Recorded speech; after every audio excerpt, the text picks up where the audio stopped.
Oilada kimdir homilador bo'la olmayotgan bo'lsa, mioma, kista ayollarda hozirgi kunda juda ham ko'p uchrayapti. Yoki bo'lmasam vaginoplastika, mana shunaqa jenskiy operatsiyalarni ham o'tkazadilar. O'zlari 15-18 yillik ginekologlar, hozir adashmayotgan bo'lsam, уже 15 yildan oshdi ginekolog bo'lib ishlayotganlarga.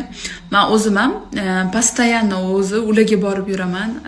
Ayam ham, opacham ham, hammamiz opa-singil oilaviy. O'shaning uchun sizlarga ham qo'rqmasdan, chestno o'tib sizlarga tavsiya qilaman. O'zi yaqinda Sevka bilan ham borishimiz kerak. Men o'zim ham yaqinda aytdim, 2 oy oldin polniy borib analizlar topshirib, lecheniyalar olib keldim. Lekin menga 4 ta farzandli bo'lgan bo'lsam ham hech qanaqa operatsiya kerak emas, hammasi joyida dedilar. Ozgina shamollashga lecheniya olib bordim. Kimda kim ginekolog qidirib yurgan bo'lsa, o'zimni ginekologimni tavsiya qilaman.